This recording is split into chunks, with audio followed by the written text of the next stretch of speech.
Welcome once more, viewers and members and friends and subscribers to my channel. This particular video I'm making here is about the Buddhist sixth fetter, the sixth fetter. What it is, how you've arrived there from breaking the first 5 fetters, and how it might be possible to break the sixth fetter as well, or at least some information that will allow you to get into that and allow you to begin to deconstruct it. So what is the sixth fetter? Normal simple description is attachment to form, attachment to the world of form. I'll go into more depth about what that means in a second. But how you've actually arrived at that point is, first of all, you've broken the first fetter, which is realizing that there's no inherent self, no I, no real permanent I. And then by doing so, you will have also broken fetters 2 and 3, which is 2 is doubts about the teachings, doubts about the Dharma, and attachment to doing rites and rituals. You'll also have broken 4 and 5, which is desire and aversion, and now you come to the sixth. Now, many people get confused about breaking the first. They actually believe that realizing that there is no inherent self will also mean the realization that there is no, well, there isn't the appearance of a separate experiencer. But that's not the case. Fetter 6 is where we examine the idea, if you like, that there is a separate experiencer. Or as I often say, perhaps wrongly, that in all the senses there appears to be some sort of distance or centre, or at least a centre to experience. There is a centre and everything else is external. That's what we're looking for in the sixth.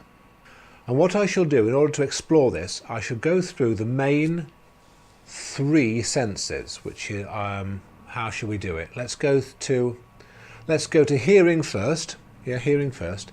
Then I shall do feeling, sensory perception.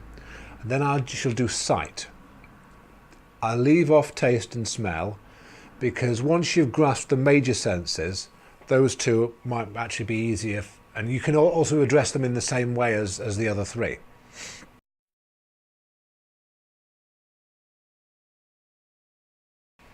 Let's first of all examine hearing.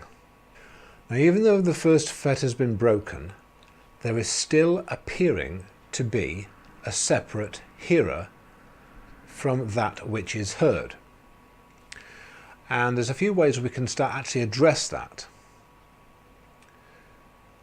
Let's take a typical example of a bell. Okay. Upon hearing the bell, you would say, where is the bell? And let's say the bell was, I don't know, it was the next door's doorbell. Next door's doorbell, that'll do. You say, where is that bell? Where is the bell you can hear? Oh, it's next door. It's over there, at a distance. Okay. Now, that is the object doorbell. Okay. Let us examine specifically the sound of the doorbell. Okay. Now, thinking through it, the doorbell at a distance is creating the sound. But we don't perceive the sound at the distance, because in order for us to perceive the sound, as we know, has to travel to us. So we don't perceive the sound over there, we must perceive the sound here. And this is just a way of describing it. It's not quite accurate, but I'm hoping you're kind of getting where I'm coming from. Just bear with me. I'm trying to, work through it to try and get people's understanding.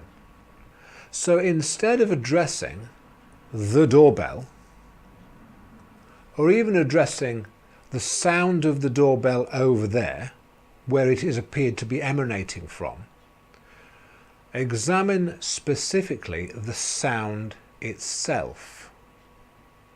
Ignore the object that you believe is making it. Actually inquire upon the sound itself.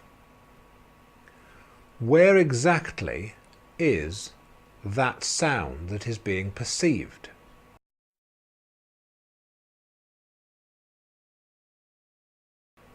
Obviously, the sound that is being perceived isn't at a distance, because if the sound was at a distance, it wouldn't be being perceived. It may be tempting to think about such items as ears and brain at this point, but try and put all the other sensory faculties aside. For example, when we might be tempted, when we're trying to work out what's going on, to actually go to the feeling sensation of around the ears or around the sides of the head. But that's not what we're addressing. We're not addressing feeling. That's a separate inquiry. This is specifically hearing. So put any feeling sensations to one side, because we're not touching that at all. And there might also be a tendency to generate a mental image of perhaps eardrums, ears, or inside of a head or something. Again, that is a mental image. It's not the sound. So put those to one side and actually concentrate on the sound itself. Where is that sound? Another way of addressing this is, since the first fetter has been broken and there is a realization that there's no self, and the realization is that there's no separate hearer. But we can kind of address the hearing perception itself as being known by something.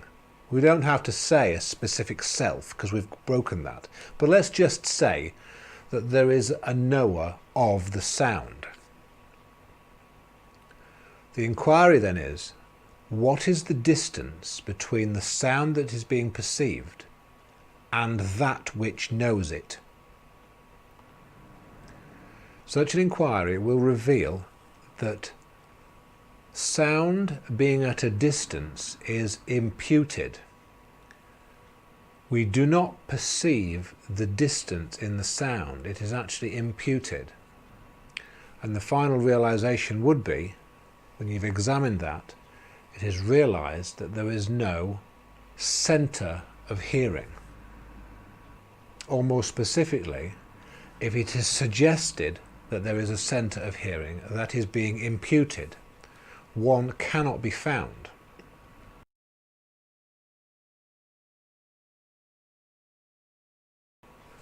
Right, let's move on now to feeling, sensory perception.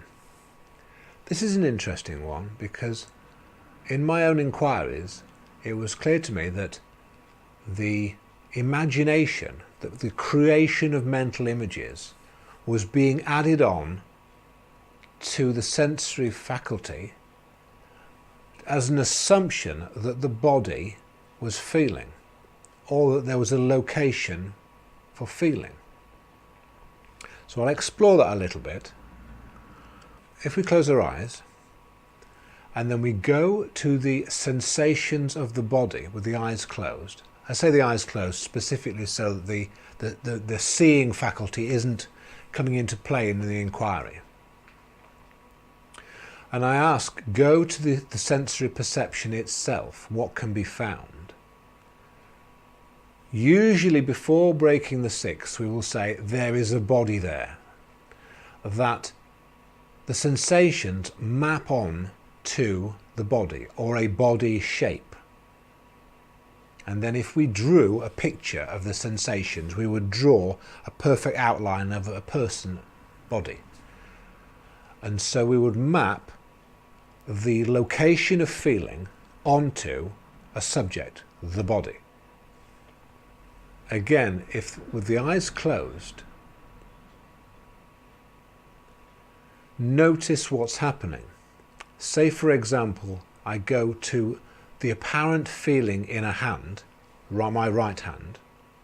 With my eyes closed, I would subtly generate an imagined image, a mental projection of a hand, and I would subtly impose the feeling sensations onto that mental image to say that that was what is happening. But that's not what is actually happening. specifically because the mental image is not a body. It's only a mental abstraction. We are adding something into the equation. What we need to do instead is push aside, or just leave to one side, any mental creation of an image that is being mapped onto the physical sensation, and only go to the physical sensation itself. And does the physical sensation itself actually map onto anything? Does it have a location? And the more you look into this, and the more you kind of just let go any sort of desire to map either the visual image of a hand or a mental image of a hand, the more you realize that what is going on, that you are actually mapping these things onto the physical sensation itself, rather than just going to the physical sensation on its own and inquiring upon that. And through that inquiry, if you completely get rid of any sort of this mapping process that we have, if you put that all to one side and simply go to the feeling, the sensory experience itself, the feeling sensation alone and nothing else, it is found that the feeling sensation has no centre. It's not mapped onto anything. In words, we can say there is just sensation. One other pointer to this, which is commonly given when we're looking at physical sensation, is there is a really interesting experiment done, which you may have seen, whereby people, it's like a carnival gag sort of thing. People come and sit down at a table, and then they put their arm to one side where they can't see it, but someone puts a dummy arm in place. So they're looking at a dummy arm and not their own arm, which is behind the screen. And then the experimenter rubs the fingers and rubs the fingers of the dummy arm itself. And what we do is we actually map on the physical sensation onto the dummy arm, because that's how it operates. And then the experimenter bashes the dummy arm with a hammer, and the victim is shocked. It's very interesting, and that is exactly what I'm describing here, how we map on a body to the actual sensation itself. And that creates the illusion that the senses map to a body, and that they have the feeling sense has a location.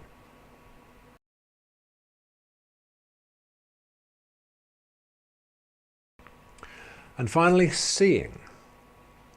Seeing is one of the most complicated ones, because I believe of all the five senses, we usually consider seeing as the most important sense, or certainly the dominant sense in our understanding and getting around of the world. And an initial examination of this can be done in the same way as hearing. So say, for example, we have a visual perception, and in our visual perception there's objects all located around, and all the separate objects are at a distance, an apparent distance, from a perceiver, a centre of experience. But let's even consider scientifically what is going on. Take, for example, a cup. If we're looking at a cup, in general assumption we think we are seeing a cup, and that cup is at a distance from what is believed to be doing the perceiving of the cup. But scientifically, without light bouncing off the cup, we wouldn't be able to see the cup. If you think about it, we're not actually witnessing the cup, we are witnessing light bouncing off the cup and travelling through space. We are unable to witness light at a distance. So to draw an analogy between what the experiments we did with the hearing and with the experiment we can now do in seeing. In hearing, I suggested to you, don't think about the object creating the sound. Think about the sound itself. Where is that sound? Similarly, with seeing, if we take what we've learned from that, rather than thinking the object itself, not the object, where is the image of the object? Because the image of the object is what we see. And then if we take the entire visual experience as one thing, at what distance is this visual experience? Not at what distance are all the separate objects. Because I'm not addressing the world of objects, I'm addressing the image. So at what distance is the visual image itself? And again, similarly to the pointer I gave for hearing, we've broken the first fetter and we've realized that there's no separate seer. We can say in words that the visual perception is known, or it is perceived. So at what distance is the visual perception from that which knows it?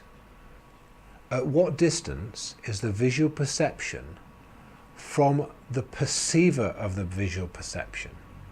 Also, in relation to sight, similar to what I mentioned in hearing, there might be a subtle desire to go to the feeling in the face or the feeling around the eyes as an assumption of what is doing the seeing. We are so used to considering that ears do hearing and eyes do seeing that often when we examine those two faculties, we go to feeling sensation around ears and feeling sensation around eyes. But again, we must put those to one side because that is a different faculty. That's the feeling sensation. So put that completely to one side and concentrate only on the visual perception itself. And the realization would be, in the visual sense, that the notion of a separate perceiver to that which is being perceived is being imputed. That the distance to objects or distance to the visual perception itself is being imputed. And hopefully you'll be able to take those elements that I've described and do similar inquiry into taste and smell. With taste and smell, again, we're so used to adding on the feeling sensation that we may well, in taste, we may well go to the feeling inside the mouth. But again, that's not taste. So again, if you do an inquiry on taste, push aside the feeling of the lips and the mouth and go to taste itself.